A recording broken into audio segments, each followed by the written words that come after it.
एक दूर दराज देश में एक छोटी मगर बेहद खूबसूरत रियासत हुआ करती थी जिसका नाम नूर नगर था। नूर नगर के लोग मेहनती, सीधे सादे और बहुत शरीफ थे। इस रियासत का सबसे बड़ा गर्व उसका बादशाह सुल्तान आरिफ था।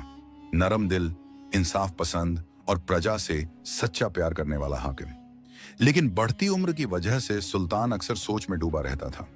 उसे लगता था कि शायद लोग उसके फैसलों की असली कीमत नहीं समझ पाते। वह चाहता था कि प्रजा यह जाने कि हुकूमत चलाना कितना मुश्किल काम है। एक दिन उसने अपने वजीर आजम फजलुद्दीन को बुलाया और कहा, मैं चाहता हूं कि एक दिन के लिए किसी आम आदमी को बादशाह बनाया जाए ताकि लोग समझ सकें कि ताज पाना आसान है लेकिन उसे संभालना बहुत मुश्किल। वजीर हैरान होकर बोला, हुजूर क्या सच में ऐसा करना चाहते हैं? बादशाह मुस्कुराया, हाँ फजलुद्दीन, रियासत को एक सबक सिखाने का समय आ गया है। अगले ही दिन शहर के चौराहे पर नगाड़े बजने लगे। मुनादी करने वाला ऊंची आवाज में ऐलान कर रहा था, बादशाह सलामत फरमान देते हैं कि आज से एक दिन के लिए आम लोगों में से कोई भी इंसान बादशाह बन सकता है, जिसे चाहें नामजद करें। लोगों में हैरानी की लहर दौड़ गई। कोई मजाक समझा, कोई गंभीर हुआ। आखिरकार सबकी नजर एक ही शख्स पर जाकर रुकी, करीम बख्श। करीम बख्श एक गरीब, नेक दिल, सीधा सादा मजदूर था। उम्र लगभग 50 साल, जिस्म कमजोर लेकिन दिल बहुत बड़ा। उसने कभी किसी का दिल नहीं दुखाया था। वह लकड़ियां काटकर बेचता था और अपनी बेटी जैनब का पालन पोषण करता था। लोगों ने कहा, यह बहुत अच्छा इंसान है, अगर कोई हकदार है तो यही है। करीम पहले तो घबरा गया मगर लोगों के जोर देने पर तैयार हो गया। उसे शाही महल ले जाया गया, नए कपड़े पहनाए गए और उसके सर पर शाही ताज रख दिया गया। पूरा दरबार इस गरीब मगर शरीफ आदमी के लिए खड़ा हो गया। तख्तनशीं होते ही बादशाह आरिफ, जो सब हालात चुपके से देख रहा था, दरबार के एक कोने में जाकर बैठ गया ताकि असली इम्तिहान देख सके।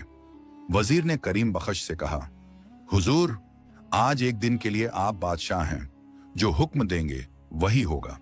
करीम ने कुछ देर सोचकर कहा, अगर मैं बादशाह हूं तो सबसे पहले मैं चाहता हूं कि शहर के गरीब लोगों के घरों तक मुफ्त खाना पहुंचाया जाए।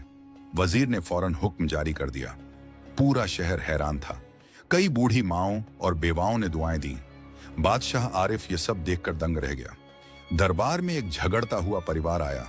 भाई आपस में एक जमीन के टुकड़े पर लड़ रहे थे। करीम बख्श ने दोनों की बात चुपचाप सुनी, फिर धीमे से बोला, जमीन तो मिट्टी है मगर दिल का रिश्ता खून है, इसे तोड़ोगे तो दोनों हाथ खाली रह जाएंगे। उसने दोनों को समझाया, बैठाया और ऐसी बंटवारा किया जिसमें दोनों का फायदा था। दोनों भाई खुश होकर गले लग गए। दरबार हैरान था। बादशाह ने वजीर से कहा, क्या तुमने देखा? यह गरीब शख्स हिकमत में हम सब से आगे है। दरबार से निकलकर करीम बख्श बोला, रियासत की वे बेटियां जो यतीम हैं या जिनकी शादी सिर्फ दहेज न होने के कारण रुकी है, उनकी शादियां हुकूमत कराएगी। ये सुनते ही शहर में खुशी की लहर दौड़ गई। कई घरों में उम्मीद जाग उठी। शाम ढल चुकी थी, शहर में रौनक थी। लेकिन रात में बादशाह आरिफ ने एक खास इम्तिहान लेने का फैसला किया। उसने वजीर से कहा कि करीम बख्श के सामने एक झूठी परेशानी रखी जाए। एक सिपाही दौड़ता हुआ आया, हुजूर, खजाने में कमी पड़ गई है, अगले महीने सिपाहियों की तनख्वाह नहीं दी जा सकेगी। करीम ने हैरानी से पूछा, कितनी कमी है? वजीर बोला, इतनी कि शहर का टैक्स बढ़ाना पड़ेगा, गरीब लोगों को और बोझ उठाना होगा। करीम बख्श ने तुरंत मना कर दिया, नहीं, मैं गरीबों पर बोझ नहीं डाल सकता। अगर पैसा कम है तो पहले मेरी अपनी रोजी खजाने में डाल दीजिए। लोगों की सांसें रुक गईं। वजीर ने पूछा, तुम अपनी कमाई देना चाहते हो? करीम मुस्कुराया, यह ताज, यह कुर्सी, सब एक दिन की चीजें हैं, लेकिन अल्लाह के सामने हिसाब हमेशा देना होता है। अगर मैं बादशाह बनकर जुल्म करूं तो कल मेरी बेटी मेरी तरफ देख भी नहीं सकेगी। बादशाह की आंखें नम हो गईं। सुबह वादा पूरा हुआ। अगली सुबह फिर नगाड़े बजे। ऐलान हुआ, वक्त पूरा हो गया, असली बादशाह फिर तख्तनशीं होंगे। करीम बख्श खामोशी से उठा, ताज उतारा और बोला, शुक्र है कि यह जिम्मेदारी सिर्फ एक दिन की थी, वरना इस बोझ के नीचे इंसान दब जाता है। उस वक्त बादशाह आरिफ आगे बढ़ा, उसे गले लगाया और कहा, करीम बख्श, तुमने हमें सिखाया कि हुकूमत ताकत से नहीं, दिल की नेकी से चलती है। बादशाह ने ऐलान किया, आज से करीम बख्श हमारा मशीर खास होगा और उसकी बेटी जैनब के सारे खर्चे शाही खजाना उठाएगा। दरबार तालियों से गूंज उठा। करीम बख्श की आंखों में आंसू भर आए। कहानी का सबक हुकूमत ताकत का नहीं, जिम्मेदारी का नाम है। असली बादशाह वही है जो गरीब का दर्द समझे। सत्ता थोड़ी देर की, लेकिन नेकी हमेशा रहती है।